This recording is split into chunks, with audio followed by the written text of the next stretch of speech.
अस्सलाम वालेकुम नाज़रीन, मैं हूं रिजवान जाफर। हमारा पाकिस्तान के साथ हाजिर खिदमत हैं। आज हम हैं जमात इस्लामी के मरकज़ इदारा नूर हक कराची में और जमात इस्लामी के अमीर कराची जनाब मुनइम ज़फ़र खान साहब हमारे साथ मौजूद हैं। आपको खुशामदीद कहते हैं जनाब। आपके साथ मौजूद हैं जनाब काजी सदुद्दीन साहब जो कि डिप्टी पार्लिमानी लीडर हैं सिटी कौंसिल के जमात इस्लामी की जानिब से, आपको खुशामदीद कहते हैं। जमात इस्लामी ने पिछले 5-6 सालों के अंदर देखा जाए तो वैसे तो हमेशा से, लेकिन बहुत फोकस रहा जमात इस्लामी का कि हक दो कराची को, ये भी लिखा हुआ भी हमारे पीछे, और ये एक मूवमेंट इनकी चलती रही और कराची के इशूज़ पर बहुत ज़्यादा जो है वो आवाज़ उठाई। अब कराची के मसले क्या हैं? मसले तो बेनता हैं। सबसे बड़ा मसला देखा जाए तो स्ट्रीट क्राइम है, जिसमें जानो माल के तहफ़्फ़ुज़ का एक बहुत बड़ा इशू है। और दूसरी बात जो है वो कराची के बुनियादी मसाइल पे आ जाए तो बल्दियाती इशूज़ हैं। उसमें सबसे बड़ा इशू इस वक्त पानी का हम देख रहे हैं। इस गर्म सीज़न के अंदर, बेनता सख्त गर्मी के अंदर जो है लोगों के घरों में पानी नहीं आ रहा है और लोग टैंकर से पानी डलवा रहे हैं और टैंकर ही प्राइवेट मिल रहे हैं और वो भी बहुत महंगे। फिर बिजली का एक बहुत बड़ा मसला है कि बेशतर इलाकों के अंदर जो है वो बिजली जो है वो नहीं आ रही है, कई घंटे लाइट नहीं है। तो इसी तरह बेनता मसाइल हैं कराची के इशूज़ पर। हम बात करेंगे जमात इस्लामी से, क्योंकि जमात इस्लामी जो है वो जो सिटी कौंसिल है यानी जो बल्दियात है उसके अंदर भी मौजूद है, बहुत इंपॉर्टेंट पोजीशन के अंदर है। तो सबसे पहले मुनीम साहब, आप कराची के मसाइल में रैंकिंग क्या कहते हैं जनाब, कि सबसे बड़ा मसला आपके नज़दीक क्या है? देखिए, कराची के अगर रैंकिंग की जाए तो कराची के मसाइल में के इलेक्ट्रिक और बिजली इस वक्त बड़ा मसला है। के इलेक्ट्रिक यानी बिजली और पानी बड़ा मसला है, लेकिन उससे भी बड़ा एक मसला जो है वो कराची की मरदमशुमारी, दुरुस्त मरदमशुमारी ना होने का है। कराची की आबादी इस वक्त तमाम इंडिकेटर्स बताते हैं, तमाम अदाद-ओ-शुमार बताते हैं कि कराची की आबादी 3.5 करोड़ से कम नहीं है, उससे ज़्यादा ही हो सकती है। लेकिन इस वक्त कराची की आबादी जो है वो 2 करोड़ 3 लाख मेंशन की गई है। और अब जब आप 1.5 करोड़ आबादी कम कर देंगे तो उसका नतीजा क्या होगा? उसका नतीजा यही होगा कि आप फिर वसाइल की भी वैसे ही तकसीम करेंगे। उसके नतीजे के अंदर पानी का मसला है, बिजली का मसला है, दीगर मसाइल हैं, स्ट्रीट क्राइम्स हैं जो शहर के अंदर। अभी हम ज़रा फोकस करते हैं कि इशू के ऊपर। अभी आपने जैसे कि हम देख रहे हैं इस वीक में जो एहतजाज किए हैं शारे फैसल पे, मेन पे, कराची वाटर सीवरेज बोर्ड के सामने आपने जो एहतजाज किया और जगहों पे एहतजाज हुआ, तो पानी पर आपका एहतजाज नज़र आ रहा है, इसकी वजह क्या है? देखिए, पानी पे एहतजाज की वजह यह है कि शहर के बड़ा इलाका ऐसा है जो पानी से महरूम है। ऐसे इलाके भी हैं कि जहां लोग 20-20 साल से बोरिंग का पानी इस्तेमाल करने पर मजबूर हैं। कल हमारे धरने में पूरे शहर से लोग आए हुए थे। मलिर की एक बस्ती से ख़वातीन आईं, बड़ी तादाद में ख़वातीन थीं, और उनका एक कहना था कि 20 साल से हम जो है वो बोरिंग का पानी इस्तेमाल कर रहे हैं। हमारी मुश्किल ये है, लाइन जो है वो बंद कर दी। बोरिंग के पानी पे भी टैक्स लग रहा है सर? जी, बोरिंग के पानी पे टैक्स लग रहा है। पहले कमर्शियल लगेगा, इंडस्ट्री का लगेगा, फ्लैट्स पे लगेगा और उसके बाद फिर रेजिडेंशियल भी वो लगना शुरू हो जाएगा। तो ये सूरत हाल है इस वक्त शहर की कि बेशतर इलाका जो है पानी से महरूम है। लोग 8 घंटे 9 घंटे अपनी नौकरी से वापस आते हैं, बिजली मैसर नहीं होती है, पानी मैसर नहीं होता है। और इसकी बड़ी वजह यह है कि पिछले 19 साल में कोई एक बूंद कतरा पानी भी कराची के सिस्टम के अंदर शामिल नहीं। अच्छा, बिजली पर ज़रा मैं बाद में आऊँगा, क्योंकि उसमें ये भी है कि जो दावा आता है कराची इलेक्ट्रिक का कि तकरीबन 70% जगहों पर जो है बिल्कुल भी लोड शेडिंग नहीं होती है। कराची के खैर बेशतर इलाके ऐसे हैं जहाँ नहीं होती है लोड शेडिंग, लेकिन जहाँ होती है तो उसमें जो बिजली का बिल दे रहे हैं वो भी जो है शिकार होते हैं, लेकिन उस पर हम आते हैं। लेकिन अभी रुकें, पहले पानी। सर, पानी का ये है कि कोई ये नया इशू नहीं है कराची के अंदर, यानी ये जुल्म और ज़्यादती के कराची वालों को पानी नहीं मिल रहा है। ये डिफेंस जैसे DHA जैसे इलाके के अंदर मौजूद है कि जहाँ पे टैंकर से पानी आ रहा है। चलें, अगर इस्तात लोगों की है और वो एक प्लान का हिस्सा है वहाँ घर लेते हुए कि भाई ठीक है, वहाँ तो पानी आएगा ही नहीं, टैंकर से डलवाना है, तो उन लोगों का तो बनता है कि ठीक है।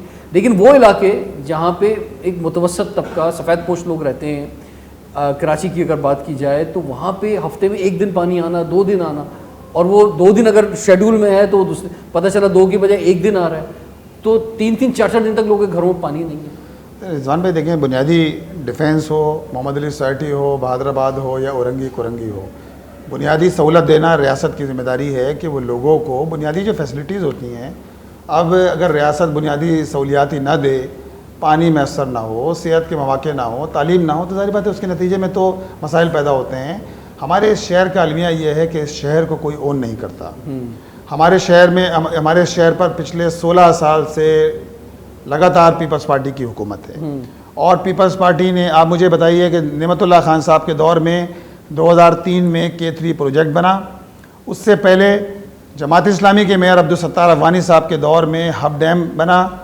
आप 2003 के बाद फिजिबिलिटी बनी नेमतुल्लाह खान साहब के दौर में K3 मुकम्मल होने के बाद K4 की, और 2006 में इस पर काम शुरू होना था। 2019 में ये K4 का प्रोजेक्ट मुकम्मल होना था, लेकिन आप देखें आज 2024 आ गया है और इस बात का इम्कान नहीं है कि आइंदा 3 सालों में भी कराची के अंदर अगर K4 बन भी जाता है, वो K4 के जो 650 MGD वाटर जिससे कराची को सप्लाई होना था उसको 260 MGD कर दिया गया, यानी रिड्यूस करके। लेकिन 3 साल तक शहर के अंदर पानी आने की कोई उम्मीद नहीं है अगर 2025 के अंदर भी K4 प्रोजेक्ट बन जाता है। उसकी वजह क्या है? उसकी वजह यह है कि शहर के अंदर ऑगमेंटेशन का निज़ाम नहीं है, फरामी आप का निज़ाम नहीं है, पुराना निज़ाम हो चुका है, बोसीदा निज़ाम हो चुका है। तो जब आप शहर के अंदर पानी का एक कतरा शामिल नहीं होगा, नलकों में आप पानी नहीं देंगे, आप जो है वो हाइड्रेंट के ज़रिए जो है वह आप पानी का टैंकरों के ज़रिए पानी सप्लाई करेंगे। और टैंकर कोई ऐसा नहीं है, टैंकर 5-5 हज़ार रुपये, बाज़ इलाकों में 5,000 गैलन का टैंकर 12,000 रुपये तक भी मिल रहा है। तो पानी सप्लाई करना, चाहे वो डिफेंस हो या दीगर इलाके हों, ये हुकूमत की जिम्मेदारी बनती है। और अगर इसमें तो ज़रूरी है कि आप वाटर एमरजेंसी करें, नाफिज करें और लोगों का ये बड़ा मसला हल करें कि जिसके नतीजे के अंदर लोग परेशान हैं। और परेशानी के आलम में क्या होता है, एक लिमिट होती है और उसके बाद लोग घरों से बाहर निकल कर आते हैं, एहतजाज करते हैं, मसाइल पैदा होते हैं इसके नतीजे में। इसमें सवाल ये पैदा होता है, काजी साहब आपकी तरफ मैं आता हूँ कि भाई आप तो गवर्नमेंट के अंदर है, मकसद लोकल गवर्नमेंट का काम है पानी देना। तो जिन इलाकों में पानी नहीं आ रहा वहाँ का अगर मालूम किया जाए काउंसलर कौन है, यूसी चेयरमैन कौन है, तो वो तो आप जमात इस्लामी के लोग हैं, तो ये तो आपकी जिम्मेदारी है लोगों को पानी देना। तो ये तो आप एहतजाज किस बात पे कर रहे हैं? लोगों को पानी दें भाई, क्यों नहीं दे रहे आप? अच्छा, सबसे पहले तो ये तस्दीक कर लें कि हम गवर्नमेंट में नहीं हैं। गवर्नमेंट में पीपल्स पार्टी हर लेवल पे मौजूद है। KMC यानी कराची मेट्रोपॉलिटन कॉरपोरेशन, बेशक वो मेयर साहब कब्ज़े के ज़रिए ही आए, लेकिन इस वक्त पीपल्स पार्टी है वहाँ पर। Provincial government people's party, senate chairman people's party, president of Pakistan people's party. तो हुकूमत तो है पीपल्स पार्टी के पास। काउंसलर आपका, अच्छा, यूसी चेयरमैन जी, मैं आता हूँ उस तरफ। जी। कराची में बड़ी तादाद में जमात इस्लामी को लोगों ने इसीलिए वोट दिया, लाखों की तादाद में, कि जमात इस्लामी ही इन मसाइल को हल कर सकती है। और हमने माजी में प्रूफ किया, नेमतुल्लाह खान साहब के ज़माने में, अब्दुल सत्तार अफगानी साहब के ज़माने में कराची के शहरियों को रिलीफ मिला। अब बदकिस्मती ये है कि ये जो मौजूदा निज़ाम है या जिन्होंने लोकल गवर्नमेंट एक्ट बनाया वो पीपल्स पार्टी की गवर्नमेंट ने बनाया। उस एक्ट में, उस कानून में आज तक इस बात की गुंजाइश नहीं निकाली गई कि ये जो टाउन की सतह पे निज़ाम बना है, ये जो यूसी की सतह पे निज़ाम बना है, वाटर कॉरपोरेशन का अमला आज तक डिवॉल्व नहीं हुआ वहाँ पे। सिंध सॉलिड वेस्ट का अमला आज तक वहाँ पे डिवॉल्व नहीं हुआ। यूसी चेयरमैन मारा फिरता है कि किस एक्सीएन के ज़रिए सेवरेज का मसला हल किया जाए, किस एक्सीएन के ज़रिए जो है वो गटर के ढक्कन हासिल किए जाए। मेयर साहब फरमाते हैं कि मैं कराची के हर यूनियन काउंसिल को 75 मेन होल कवर्स दूंगा। आज तक वो 1 साल के अरसे में 15 मेन होल कवर से ज़्यादा नहीं दे सके। जो जमात इस्लामी के चेयरमैन हैं, आप उन यूसीज़ का विज़िट करें, वो अपनी इस्तात से बढ़कर, चूँकि हाफिज़ नईमुर्रहमान साहब ने यह कहा था कि हम इख्तियार का रोना नहीं रोएंगे, अल्हम्दुलिल्लाह जितने भी हमारे पास वसाइल हैं हम उससे बढ़ के हमारे चेयरमैन काम कर रहे हैं। लेकिन ये पीपल्स पार्टी को सोचना होगा, समझना होगा कि कराची पे जिस तरीके से उन्होंने ज़बरदस्ती धौंस और धांधली के ज़रिए कब्ज़ा किया हुआ है, वो उनके हकीकी नुमाइंदों को इख्तियार दें ताकि कराची के लोगों को रिलीफ मिल सके, कराची के लोगों को पानी मिल सके, कराची के लोगों को सेवरेज का मसला हल हो सके। नहीं वो ठीक है, लेकिन सर सवाल वही है ना कि लोग किसके पास जाएं? अब लोग डायरेक्ट जो है वो वज़ीर आला के पास या प्रोविंशियल मिनिस्टर के पास तो पहुंचने सर है।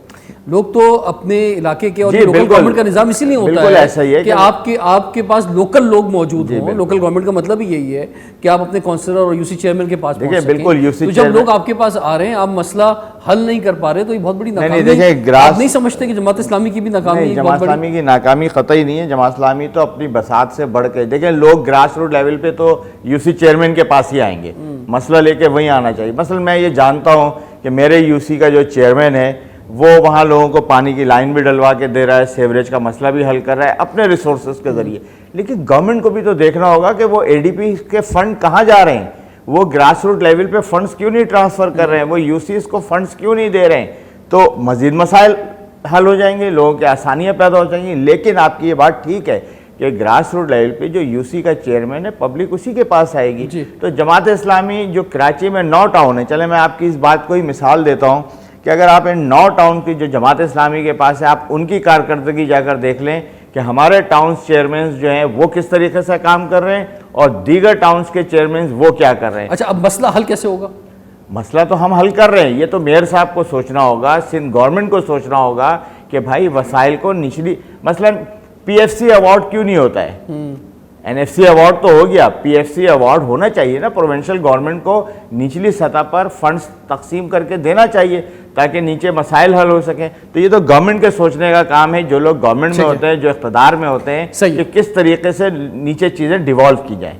अब बात यह है कि अब जो नया बजट आया है, टैक्स पर टैक्स आप लगा रहे हैं, फाइलर नॉन फाइलर की एक बहुत बड़ी बहस चल रही है। आप हर शख्स को चाहते हैं वो टैक्स नेट के अंदर आ जाए, और जब हुकूमत या रियासत जो है टैक्स देती है तो फिर आवाम को कुछ देती भी है। तो कोई बहुत वीआईपी सर्विस नहीं चाहिए लोगों को बुनियादी चीज़ें चाहिए, और पानी से ज़्यादा बुनियादी चीज़ और क्या हो सकती है। जब लोगों को आप पानी नहीं दे रहे हैं तो आप किस मुंह से टैक्स मांग रहे हैं। और कराची जैसा शहर जो कि इन हालात के अंदर भी पूरे पाकिस्तान में सबसे ज़्यादा टैक्स देता है, एक सबसे बड़ा रेवेन्यू क्रिएट करके देता है पूरे मुल्क के लिए, उसी शहर को आप पानी नहीं दे रहे, तो फिर ये कैसे हुकूमत चलेगी, कैसे हम माशी मसाइल से निकलेंगे कि अगर जो है हम लोगों को बुनियादी सहूलत नहीं दे पा रहे हैं। ब्रेक के बाद कंटिन्यू करते हैं, देखते रहिए प्रोग्राम हमारा पाकिस्तान।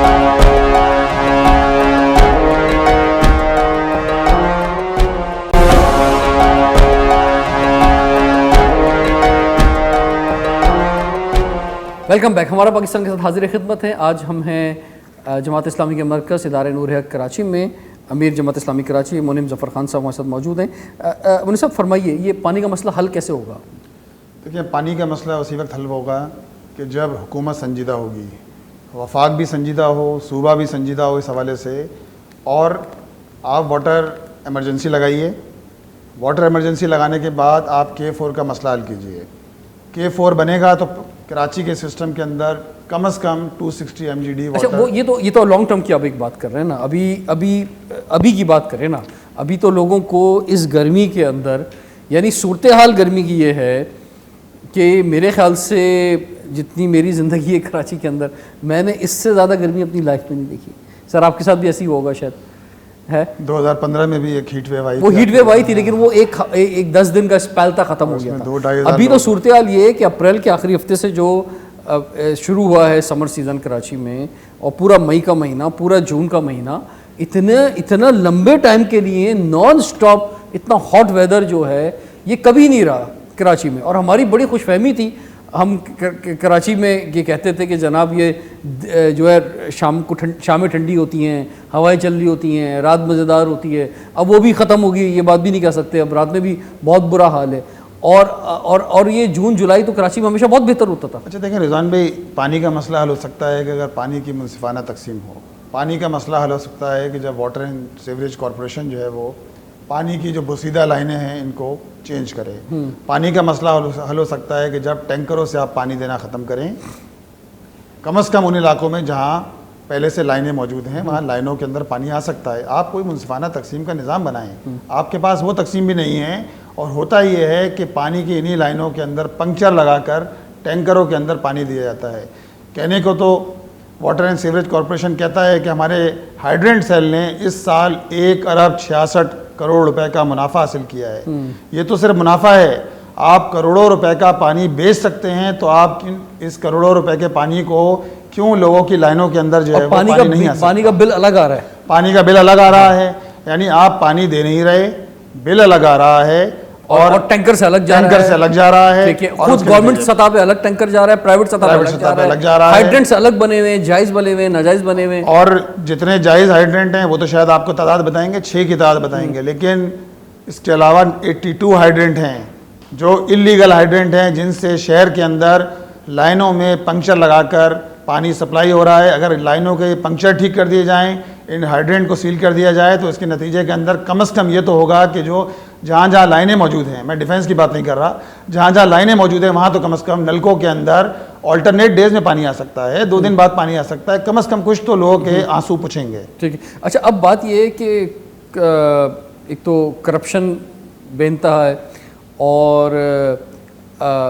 तो बात ये है कि वो तो बहुत सारी जगह हैं भाई करप्शन करने की, कम से कम पानी पे तो ना करें। नहीं, देखिए ये निज़ाम ऐसा है कि जिसके अंदर लाइनमैन से लेकर XEN, water and sewerage corporation के हेड ऑफिस आप चले जाइए, वहाँ के अफसरान, वहाँ से सीएम हाउस से बिलावल हाउस, ये पूरा एक चेन है कि जहाँ जो है वो रिश्वत का माल पहुँच रहा है।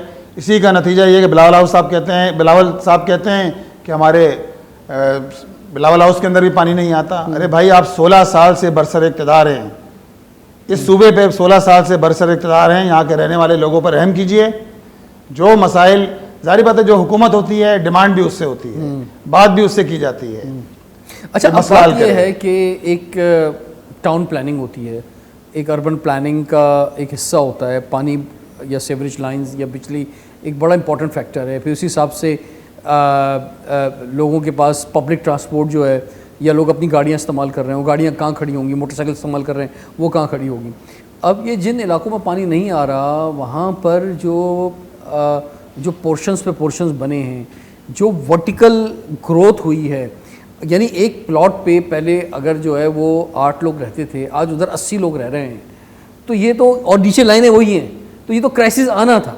तो बात ये है कि उस वक्त जब ये इजाज़त दी जा रही थी इन चीज़ों की, तो उस वक्त हम कहाँ थे, उस वक्त क्यों सोए हुए थे लोग? जब बिल्कुल आफत सर पे आ गई है तो अब सब चिल्ला रहे हैं। देखिए, बात रूल्स और रेगुलेशन की है कि सिंध बिल्डिंग कंट्रोल अथॉरिटी क्या कर रही है। पहले केबीसीए थी, उसको एसबीसीए बना दिया गया, और सिर्फ इसलिए बनाया गया कि कराची के वसाइल को हड़प किया जाए।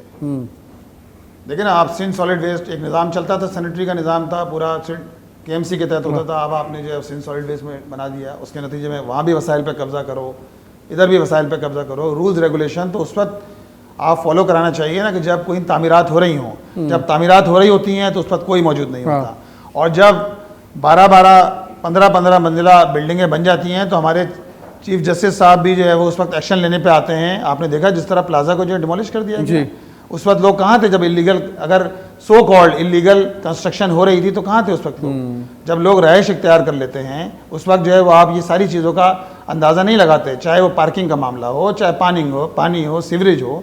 तो ये तो जो बरसर इक़्तिदार लोग हैं, जो हुकूमत में हैं, जिनके ज़िम्मे ये काम है कि इसको मैनेज करें, उनकी जिम्मेदारी बनती है। सर, बात ये है कि चलें आप मुजाहरा कर रहे हैं तो बहुत से लोग ये भी कह रहे हैं कि यार आप कराची के इश्यूज़ के ऊपर जो अपना पॉलिटिकल गेन कर रहे हैं और रिजल्ट कुछ नहीं निकलेगा इसका। देखिए, मज़ाहमत के नतीजे में, जद्दोजहद के नतीजे के अंदर लोग अवेयर होते हैं, चाहे पानी का मसला हो, चाहे बिजली का मसला हो, चाहे कोई और मसाइल हो। और वक्त ने साबित किया है, अगर नादरा का मसला था हम निकले, लोगों को मसाइल का सामना था, इस वक्त भी है, लेकिन वो मसाइल किसी न किसी तरह हल हो गए। लोगों को बैरिया टाउन के अंदर मसाइल का सामना था, बैरिया के अंदर, और जब बात की जाती थी तो होता ये था कि चैनल भी नहीं देते थे ये चीज़ें। जिस तरह पैसे निकलवाना आसान नहीं था मलिक रियाज साहब से, अल्हम्दुलिल्लाह हमने एफर्ट्स की, लोगों के साथ मिलकर की, और उसके नतीजे में मसला हल हुआ। तो इंशाअल्लाह ताला ये मसला भी, जो पानी का मसला भी है, उसी वक्त हल होगा जब लोग मुनज़्ज़म होकर निकलेंगे। अब बात ये है कि एक फोरम तो सड़कों का है, दूसरा फोरम पार्लियामेंट का होता है। अब उसमें सूबाई असम्बली में तो इस वक्त आपके एक नुमाइंदे मौजूद हैं, लेकिन अगर बात की जाए सदरुद्दीन साहब, तो आपकी भरपूर नुमाइंदगी जो है वो लोकल गवर्नमेंट के अंदर मौजूद है। तो पिछले दिनों बजट भी पेश हुआ लोकल गवर्नमेंट के हवाले से, तो उस फोरम पे क्या कर रहे हैं आप लोग? देखिए, आपकी बात ठीक है कि एक फोरम होता है जो पार्लियामेंट होती है, किसी भी लेवल पे हो वो, और वहाँ आवाज़ उठानी चाहिए। देखिए, कराची के अवाम की उम्मीदें जमात इस्लामी से इसलिए भी है कि उन्हें पता है कि अगर कोई उनके मसाइल पर बात कर रहा है तो जमात इस्लामी बात कर रही है। मुझे बताया ना, जो लोग कराची में और सूबा सिंध में इक़्तिदार में माजी में इसी शहर से रह के गए, उन्होंने कराची को प्लानिंग में क्या दिया? नहीं ठीक है सर, ये तो मैं आप इसी तनकीद की कर तरफ रहे हैं, आ रहा हूं, लेकिन मैं आप बता फरमाए ना कि आपने जी। अभी बजट पेश हुआ जी, मैं अब अगर हम पंजाब से मुवाजना करें, पंजाब में तकरीबन 15% जो है वो लोकल गवर्नमेंट की के बजट पे लगाने की तरफ उन्होंने बजट दिया है। सिंध के अंदर 5-5.5% जो है वो बजट जो है डाला गया है। तो ये देखा जाए तो बजट का साइज भी वैसे कम है जो लोकल गवर्नमेंट की तरफ देखिए जाएगा। बजट का लेकिन साइज, इस वक्त एक चीज़ ये हुई है कि टाउन जो यूसी चेयरमैन है उनका बजट बढ़ा दिया गया है जो मंथली बजट है, तो उससे कुछ फर्क पड़ेगा? देखिए जो मंथली उससे बजट फर्क क्या पड़ेगा, वो बिल्कुल पिनट भी नहीं है। मैं ये कह रहा हूँ कि जो हमारी प्रोविंशियल गवर्नमेंट है और उसके नतीजे में केएमसी है जिसके पास बजट होना चाहिए, इख्तियार होना चाहिए, वो उस तरीके से ना अपने आप को परफॉर्म कर रही है और ना यूनियन कौंसिल को उन्होंने जो 5 लाख रुपए बढ़ाए हैं, 7 लाख रुपए बढ़ाए हैं, OZT टैक्स कहलाता है, जिसके अंदर से 4.5 लाख रुपए तनख्वाहों में चले जाते हैं, जो हर यूनियन कौंसिल में 7 से 9 अफराद उन्होंने मुलाजिम तोहफे के तौर पे भेजे हुए हैं। नेमत साहब के ज़माने में इन सब की तनख्वाहें टाउन बेयर करता था, इन्होंने यहाँ भेज दिया और कहा जी तनख्वाह आपको देनी है।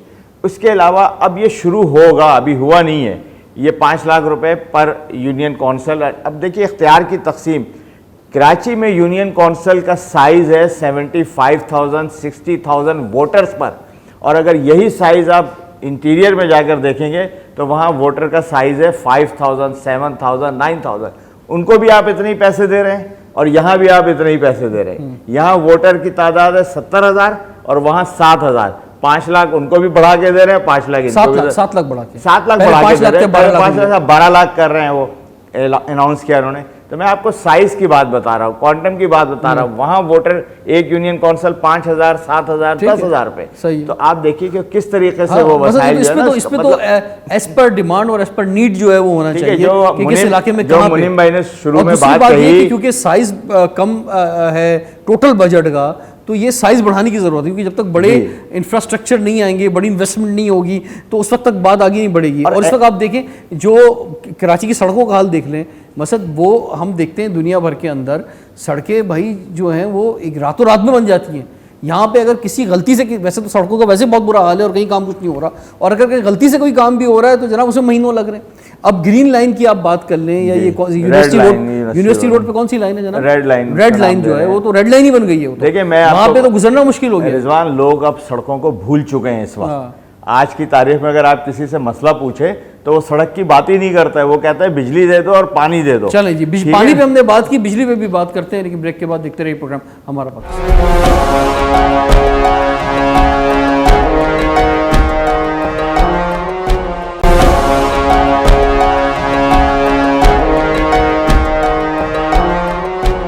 Welcome back. हमारा पाकिस्तान के साथ हाजिर खिदमत हैं। आज हम हैं जमात इस्लामी के मरकज़ इदारा नूर हक में। अमीर जमात इस्लामी कराची मुनीम ज़फ़र खान साहब हमारे साथ मौजूद हैं। सर, ये पानी पर तो आप लोग आवाज़ उठा रहे हैं, इस पे लॉन्ग टर्म प्लानिंग की ज़रूरत है, लेकिन वक्ती तौर पर जो एक शेड्यूल कम से कम खुद वाटर बोर्ड ने दिया है कि जनाब कुछ इलाकों में 3 दिन आ रहा है, कुछ इलाकों में 2 दिन आ रहा है, लोग उस पर भी सब्र करके बैठ गए थे कि चलो यार उस वक्त ही मिल जाए, लेकिन वो भी नहीं मिल रहा, इसलिए लोग बहुत परेशान हैं। तो कम से कम ये जो पोजीशन थोड़ी दिनों पहले थी उसी पे आ जाए हम। बिल्कुल। तो ये कुछ उम्मीद लग रही है आपके एहतजाज के ज़रिए? देखिए इंशाल्लाह ताला इस एहतजाज के नतीजे के अंदर उम्मीद है इस बात की कि हुकूमत जो है वो इस पर हिलेगी और लोगों का जो रिएक्शन है, जिस तरह लोग निकल रहे हैं, अल्लाह ने चाहा तो इसके नतीजे में चेंजिंग आएगी। ठीक है जी भाई, ये हम भी अपील करते हैं सिंध गवर्नमेंट से कि बराए मेहरबानी लोगों का सबसे बुनियादी हक पानी है, लोगों को पानी नहीं मिल रहा है, लोगों के घरों में पानी आना चाहिए। और जब टैंकर वालों को मिल रहा है, जब ये पूरा एक माफिया जो है वो पानी पे कब्ज़ा किया हुआ है, तो लोगों के नल में पानी क्यों नहीं आ रहा है? ये बहुत बड़ी जुल्म और ज़्यादती है। और एक ऐसे मौके पे जब आप टैक्स लगा रहे हैं लोगों पे बात बात पे टैक्स लग रहे हैं, टैक्स बढ़ रहे हैं, तो किस मुंह से हुकूमत जो है वो टैक्स मांगेगी लोगों से? और ऑलरेडी कराची जो सबसे ज़्यादा दे रहा है टैक्स, लेकिन लोगों के घरों में पानी नहीं है। अब आ जाए बिजली पे। अब बिजली पे सर सूरत हाल ये है कि जमात इस्लामी ने बहुत आवाज़ उठाई कराची में जो लोड शेडिंग का इशू है, लेकिन सर बात यह है कि हम अपना शोज़ करते हैं यूनिवर्सिटीज़ में, कॉलेजेस में, जब हम सवाल करते हैं जाके कि भाई बिजली आती है, तो तकरीबन 80-90% लोग कहते हैं हमारे घर में 1 मिनट भी लाइट नहीं जाती। यानी कोई मुझसे भी पूछेगा मैं भी कहूँगा मेरे घर भी नहीं जाती। तो ये पोजीशन तो पाकिस्तान के किसी शहर में नहीं है। अगर ये पोजीशन बात की जाए, ना इस्लामाबाद में ना लाहौर में है, और बाकी जो साउथ पंजाब है या बलूचिस्तान के इलाके KP के, वो तो बहुत ही बुरे हाल के अंदर है ना। तो कराची के अगर 70% 80% लोगों के घरों में नॉन स्टॉप बिजली आ रही है, तो ये तो तारीफ करनी पड़ेगी कराची इलेक्ट्रिक। अच्छा देखें, 70% तो के इलेक्ट्रिक खुद कहती है कि 70% जो है बिजली आ रही है, इसका मतलब है 30% नहीं आ रही है। दूसरी बात है कि रिजवान भाई आप जाते होंगे मेरा ख्याल है प्राइवेट यूनिवर्सिटीज़ में, पब्लिक यूनिवर्सिटीज़ में भी यकीनन जाते होंगे आप। प्राइवेट यूनिवर्सिटी ज़्यादा हैं, पब्लिक यूनिवर्सिटी के अंदर तो जी अब तो बची नहीं। आपने देखा कि पब्लिक यूनिवर्सिटी के अंदर तो पूरे कराची में 1951 के बाद 73 साल हो गए हैं, कराची के अंदर कोई पब्लिक यूनिवर्सिटी नहीं बनी। कराची यूनिवर्सिटी के अलावा कोई पब्लिक यूनिवर्सिटी नहीं है। एक उर्दू यूनिवर्सिटी है जो फेडरल यूनिवर्सिटी है, या फिर NED यूनिवर्सिटी जो है वो पब्लिक सेक्टर के अंदर, वहाँ भी तालीम लेना आम आदमी के बस की बात नहीं, वो भी बहुत महंगी है। अब रह गया मामला के इलेक्ट्रिक का। देखें के इलेक्ट्रिक की निष्कारी क्यों की गई थी? के इलेक्ट्रिक की निष्कारी इसलिए थोड़ी की गई थी कि कराची के अंदर अगर के इलेक्ट्रिक 2005 में निजी तहवील में दी गई, आज 19 साल हो गए हैं, ये तो आपका फेलियर है कि 30% जो इन इलाकों के अंदर आप कह रहे हैं कि लोड शेडिंग हो रही है, क्यों हो रही है? इसका जवाब तो के इलेक्ट्रिक देगी। अच्छा, वो जवाब ये देते हैं कि भाई वहाँ पे कुंडा सिस्टम है, वहाँ पर जो है वो बिजली का बिल अदा नहीं हो रहा, तो इसलिए वहाँ पे 10 घंटे 12 घंटे लोड शेडिंग हो रही है। ये कुंडा सिस्टम रोकना किसकी जिम्मेदारी है? ये के इलेक्ट्रिक की जिम्मेदारी है। अच्छा, दूसरी बात वो जो कहते हैं ना कि बिजली का बिल जो है वो नहीं दिया जा रहा, तो ये बहुत हैरतअंगेज बात है, क्योंकि जिन इलाकों में बिजली का बिल दिया जा रहा है, अगर गलती से कोई ना दे तो उसकी बिजली काट दी जाती है। जी बिल्कुल। अब देखें नेपरा के अंदर हम लोग गए, हमने एप्लीकेशन दी, 1.5 साल से नेपरा के अंदर केस चल रहा था लोड शेडिंग के हवाले से। और लोड शेडिंग जिसकी आप बात कर रहे हैं, जिसमें aggregate technical and commercial losses जो होते हैं, जिसको बुनियाद बनाया जाता है कि मीटर या तो फिर बिजली का बिल नहीं दिया जा रहा या बिजली चोरी की जा रही है, 2 चीज़ों को बुनियाद बनाया जाता है। नेपरा ने कहा उसके कायदे के मुताबिक वो सार्फिन को सेव करने के हवाले से सार्फिन का मुकदमा लड़ना नेपरा की जिम्मेदारी है, जो सार्फिन है। लेकिन होता क्या है, नेपरा ने उनको फाइन किया 5 करोड़ रुपए एक मीटिंग में, जिसमें सारे पार्लिमानी लीडर मौजूद थे, सूबाई असेंबली के, जिसमें जमा इस्लामी के मेंबर भी मौजूद थे। जब जमा इस्लामी के मेंबर ने ये बात की कि ये रिस्पॉन्सिबिलिटी के इलेक्ट्रिक की है, उन्होंने कहा कि के इलेक्ट्रिक, जमा इस्लामी के इलेक्ट्रिक के दुश्मन है। हम तो ये बात कहते हैं कि जो रूल्स रेगुलेशन हैं, जो नेपरा के रूल्स हैं, उनको फॉलो किया जाए। बिजली हर एक का हक है। ये नहीं हो सकता कि एक इलाके के अंदर अगर 5 लोग चोरी कर रहे हैं, आप चोर को पकड़ें, अगर कुछ लोग बिजली का बिल अदा नहीं कर रहे, आप तो बिजली का बिल काट देते हैं। चले ये बात मान ली भी जाए उनकी, तो होता क्या है कि मिसाल के तौर पे एक इलाका है, उसके अंदर अगर बिजली चोरी हो रही है, जो कि नहीं होनी चाहिए, उसमें भी इदारे के लोग जो इन्वॉल्व होते हैं, वरना उनको बिजली नहीं मिल सकती। ऐसा नहीं कि कुंडा डाल के कोई बिजली ले लेगा, उसका भी भत्ता जाता है तो वो बिजली मिलती है उनको। अच्छा, वहाँ पे अगर बिजली चोरी हो रही है या बिजली का बिल नहीं दिए जा रहे, तो अगर उस इलाके में, यानी एक जिस फीडर में ऐसे इलाके आते हैं, उसमें आधे से ज़्यादा इलाके वो होते हैं जो पूरा बिजली का बिल दे रहे हैं, कोई चोरी नहीं हो रही, लेकिन वो भी क्योंकि उनके PMTs भी उस फीडर के अंदर आती है। कलेक्टिव सजा है ये। तो भाई उनका क्या जुर्म है? ये इज्तिमाई सजा है। अगर पक्के प्लॉट पे रह रहे हैं, किसी कब्जे ज़मीन पे नहीं रह रहे, प्रॉपर ऐसी आबादियाँ हैं, सफ़ेदपोश आबादियाँ हैं, जहाँ मैं खुद गया हूँ, सर आप भी गए होंगे इलाकों के अंदर, जहाँ वो पूरा बिल दिखा रहे हैं कि हर महीने वो बिल दे रहे हैं, फिर भी 10 घंटे 12 घंटे लोड शेडिंग क्यों हो रही है? ये तो उनके साथ बहुत बड़ा जुर्म ज्यादती हो रही है भाई। जो बिजली का बिल दे रहा है तो उसको तो फिर बिजली मिलनी चाहिए। जी बिल्कुल, बिजली मिलना चाहिए। ये कलेक्टिव सजा है जो के इलेक्ट्रिक कराची के शहरियों को दे रही है। और इस वक्त जो गर्मी की सूरत हाल है, इस गर्मी की सूरत हाल में के इलेक्ट्रिक तो कातिल इलेक्ट्रिक बनी हुई है। आप देखें शहर के अंदर पिछले 5 दिनों के अंदर जो हब्स की कैफियत है, इसमें 500 से ज़ायद बॉडीज़ आई हैं हॉस्पिटल के अंदर। मैं नहीं कहता कि सारे लोग वो होंगे, लेकिन उनमें से बेशतर वो लोग हैं जो ऐसे इलाकों से ताल्लुक़ रखते हैं कि जहाँ बिजली की लोड शेडिंग 12 से 18 घंटे हो रही है। अब औरंगी टाउन है, कुरंगी है, लांडी है, नई कराची है, मलीर है, शाह फैसल है, इन इलाकों के अंदर जहाँ 12 से 18 घंटे लोड शेडिंग हो रही है। और ये बात ठीक है, अगर 70% लोग बता रहे हैं कि 70% इलाकों के अंदर बिजली आ रही है, तो भाई आप इसकी सज़ा आम लोगों को क्यों दे रहे हैं? बिल्कुल। और आपको इसी बात का लाइसेंस दिया गया था कि आप लोड शेडिंग ख़त्म करेंगे और शहरियों को सस्ती बिजली मुहैया करेंगे, इसका लाइसेंस दिया गया था आपको 19 साल पहले। और अगर आप ये कह रहे हैं कि जनाब बिजली चोरी हो रही है या कुंडे दले हुए हैं, तो भाई आप गवर्नमेंट को इन्वॉल्व करें, अपने साथ रियासत को इन्वॉल्व करें, प्रोविंशियल गवर्नमेंट भी इसमें एक्शन ले, आप ऑपरेशन करें उन इलाकों के अंदर, आप ख़त्म करें उन कुंडों को। रिजवान भाई, मैं आपकी बात काट रहा हूँ। देखें, सुरजानी टाउन आप चले जाएँ, तैसा टाउन आप चले जाएँ, मंगो पीर आप चले जाएँ, PMT चल रहे हैं, के इलेक्ट्रिक चला रही है, और उस PMT के ज़रिए जो है लोगों को, कुंडा सिस्टम के ज़रिए लोगों को लाइट दी जाती है। और वहाँ उनको चलाने के लिए कुछ लोग मुकर्रर हैं, जो पैसे देते हैं के इलेक्ट्रिक को, वहाँ मीटर नहीं लगाते ये लोग, वहाँ बदमाशी के ज़रिए लोगों से पैसे वसूल किए जाते हैं, पीएमटी के ज़रिए जो है बराह रास्त लोगों को दिया जा रहा है। सारी बात ये चीज़ ऐसी है कि जिसके नतीजे के अंदर लोग प्रोवोक होते हैं, लोग एहतजाज करने पे मजबूर होते हैं। जब बिजली ना हो, बिजली ना होने के नतीजे के अंदर पानी का मसला ही पैदा होता है। जहाँ बिजली नहीं है तो ऐसा नहीं है शहर के अंदर, ये 30 साल पुराना ज़माना नहीं है, 40 साल पुराना के लोगों के घरों पर मशीन के जरिए, मशीन के बगैर पानी आता हो। अब तो मशीन के बगैर पानी मुमकिन ही नहीं है। बिल्कुल, बिजली का मसला होगा तो पानी का मसला उसके साथ जुड़ा हुआ है। कल साहब बिजली का मसला। सर देखिए, आपने शुरू में बात कही थी कि जमात इस्लामी क्या कर रही है। जमात इस्लामी ने केएमसी में जो सिटी कौंसिल है, मैंने खुद जमात इस्लामी के प्लेटफॉर्म से के इलेक्ट्रिक के ख़िलाफ़ करारदाद पेश की और कराची के अवाम की उसमें जमात इस्लामी ने तर्जुमानी किया। यूनानिमस वो करारदाद के इलेक्ट्रिक के ख़िलाफ़ पास हुई है। यानी जो हम कर सकते हैं being a Jamaat Islami parliament के अंदर, कौंसिल के अंदर, इसी तरह से हमारे मेंबर सूबाई असेंबली ने वहाँ आवाज़ उठाई और कौंसिल ने करारदाद इनके खिलाफ पास कर दी है कि कराची के शहरियों के साथ ये जुल्म कर रहे हैं, ये इनको बिजली नहीं दे रहे हैं, ये इनके साथ ज़्यादती कर रहे हैं, ओवर बिलिंग चार्जेस ले रहे हैं। यानी बेशुमार चीज़ें हैं जो जमात इस्लामी के प्लेटफॉर्म से निशानदेही की जा चुकी है और हम ये आवाज़ उठाते रहेंगे के इलेक्ट्रिक के खिलाफ और इंशाअल्लाह ताला इनको घुटने टेकने पड़ेंगे। एक बात मैं बिजली के हवाले से अर्ज़ करूँगा कि देखें, जब इंतखाबात हो रहे थे तो जनवरी के महीने में पॉलिटिकल पार्टीज़, बिलखुसूस पीपल्स पार्टी के चेयरमैन साहब ने दावा किया, वादा किया कि हम इक़्तिदार में आने के बाद 300 यूनिट तक बिजली जो यूनिट इस्तेमाल करेगा वो फ्री कर देंगे। इसी तरह जो वाइस प्रेसिडेंट हैं मुस्लिम लीग नून की, जो आजकल वज़ीर आला हैं, उन्होंने भी, पंजाब हैं मरियम नवाज़, उन्होंने भी वादा किया कि 200 यूनिट जो इस्तेमाल करेगा तक हम बिजली फ्री कर देंगे। अब आप मुझे बताइए, 100 दिन गुजर गए, कहाँ गए वो सारे दावे, कहाँ गए वो सारे वादे और तो ख्वाब बन गए लोगों के लिए। जिस मुश्किल के अंदर लोग इस वक्त, जिस कैफियत के अंदर, और आप एक और सुनहरा ख्वाब दिखा रहे हैं सोलर पर जो है वो जनाब इस वक्त जो है वो हम फ्री कर देंगे, गरीबों का नहीं कर देंगे सोलर पे। तो ये आप जुल्म कर रहे हैं, बिल्कुल। शहर के साथ जुल्म कर रहे हैं, लोगों के साथ के लिए, गरीब आदमी के लिए लगाना बहुत मुश्किल काम है, और तो और पूरे घर के लिए।